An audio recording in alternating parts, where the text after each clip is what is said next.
देखिए, इस वक्त पूरे देश का माहौल ख़राब करने की कोशिश की जा रही है। आरएसएस और बजरंग दल के लोग पूरे देश का माहौल बिगाड़ने पे लगे हुए हैं। ख़ासकर जहाँ जहाँ इनकी सरकारें हैं वहाँ ये ज़्यादा बिगाड़ रहे हैं।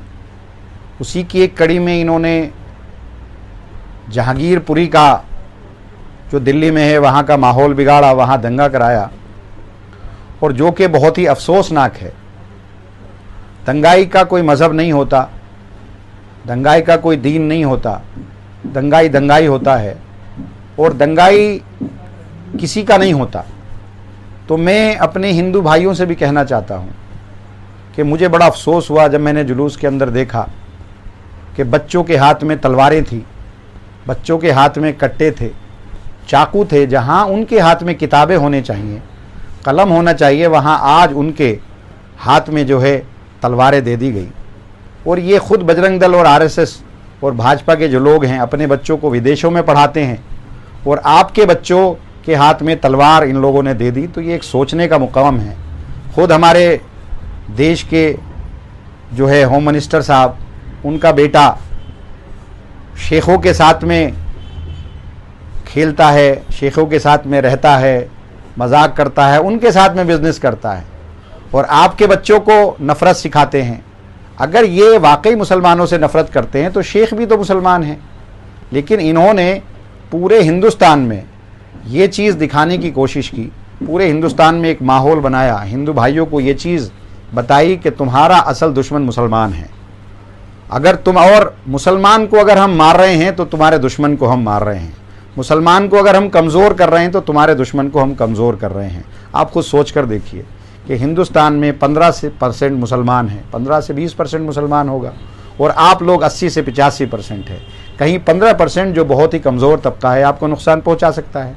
कोई आपके पड़ोस में रह रहा है, कोई आपके साथ में बिज़नेस कर रहा है, कोई आपके साथ में कारोबार कर रहा है। जब मुसलमान की शादी होती है तो हिंदू जाता है, जब हिंदू की शादी होती है तो मुसलमान आता है, जब ईद होती है तो हिंदू आता है, जब दिवाली होती है तो मुसलमान जाता है। तो आप खुद सोचें कि इस मुल्क में मुसलमान हिंदू का दुश्मन कैसे हो सकता है या हिंदू मुसलमान का दुश्मन कैसे हो सकता है। लेकिन इन्होंने पूरे मुल्क के अंदर ये माहौल बनाया कि अगर हिंदुओं को किसी से नुकसान होगा, हिंदू को अगर किसी से जान का ख़तरा है, हिंदू को अगर किसी से माल का ख़तरा है, हिंदुओं की अगर कोई बादशाहियत छीनेगा तो वो मुसलमान छीनेगा। ये माहौल बनाया है और इसी माहौल की वजह से आज ये पूरे मुल्क के अंदर राज कर रहे हैं। मैं ये कहना चाहता हूँ कि अगर मुसलमान इनका दुश्मन है, मुसलमान तो दुश्मन किसी का भी नहीं है, मुसलमान तो अपना रोज़ी रोटी कमा रहा है।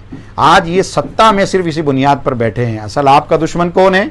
आपका दुश्मन वो है जिसने रोज़गार आपका छीना, जिसने महंगाई आपकी बढ़ाई, जिसने नौकरी आपकी छीनी, जिसने आपके स्कूल छीने, जिसने आपके बच्चों के हाथ में किताबों और कलम की जगह पे तलवार दी। वो है जो आज पूरे मुल्क का भाई से भाई को लड़ा रहा है, वो असल दुश्मन है। ये समझने की ज़रूरत है। और मैं ख़ासकर मुसलमान भाइयों से भी कहना चाहूँगा कि ये लोग पूरे मुल्क का फ़िज़ा बिगाड़ना चाहते हैं। आप अमन के साथ, समझ के साथ, अक़ल के साथ अपने हिंदू भाइयों के साथ मिल करके, अपने मोहल्लों में, अपने घर पे रह करके आप अपने माहौल को ठीक करें और किसी भी किस्म का मुल्क के अंदर फसाद न होने दें, आपस के भाईचारे को ख़त्म न होने दें। इस वक्त पूरे देश का माहौल ख़राब करने की कोशिश की जा रही है।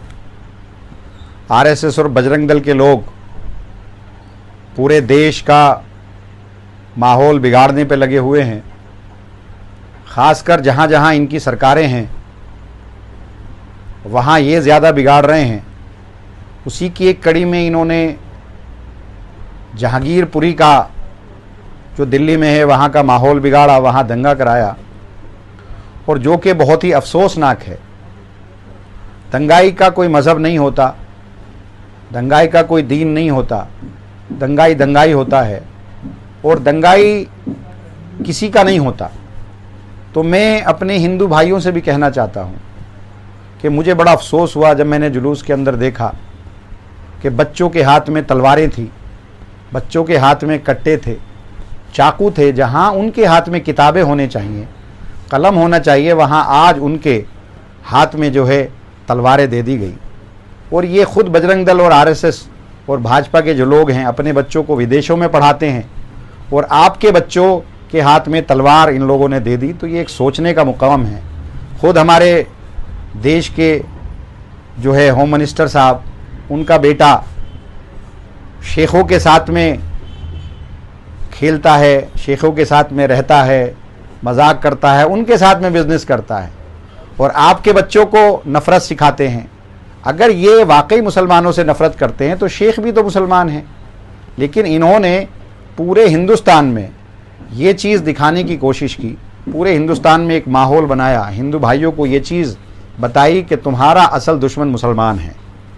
अगर तुम, और मुसलमान को अगर हम मार रहे हैं तो तुम्हारे दुश्मन को हम मार रहे हैं, मुसलमान को अगर हम कमज़ोर कर रहे हैं तो तुम्हारे दुश्मन को हम कमज़ोर कर रहे हैं। आप खुद सोच कर देखिए कि हिंदुस्तान में 15% मुसलमान हैं, 15 से 20% मुसलमान होगा, और आप लोग 80 से 85% है।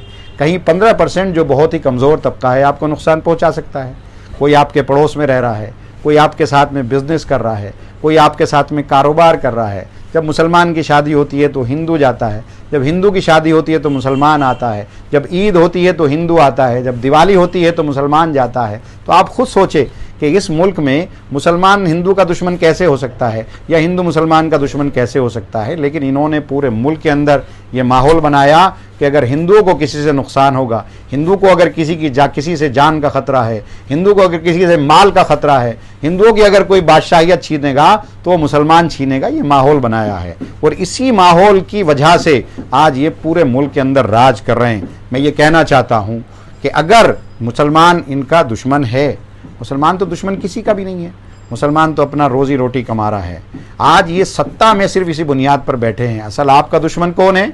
आपका दुश्मन वो है जिसने रोज़गार आपका छीना, जिसने महंगाई आपकी बढ़ाई, जिसने नौकरी आपकी छीनी, जिसने आपके स्कूल छीने, जिसने आपके बच्चों के हाथ में किताबों और कलम की जगह पे तलवार दी। वो है जो आज पूरे मुल्क का भाई से भाई को लड़ा रहा है, वो असल दुश्मन है। ये समझने की ज़रूरत है। और मैं ख़ासकर मुसलमान भाइयों से भी कहना चाहूँगा कि ये लोग पूरे मुल्क का फ़िज़ा बिगाड़ना चाहते हैं। आप अमन के साथ, समझ के साथ, अक़ल के साथ अपने हिंदू भाइयों के साथ मिल करके, अपने मोहल्लों में, अपने घर पे रह करके आप अपने माहौल को ठीक करें, और किसी भी किस्म का मुल्क के अंदर फ़साद न होने दें, आपस के भाईचारे को ख़त्म न होने दें। शुक्रिया। इन्हीं बातों के साथ मैं अपनी बात ख़त्म करता हूँ।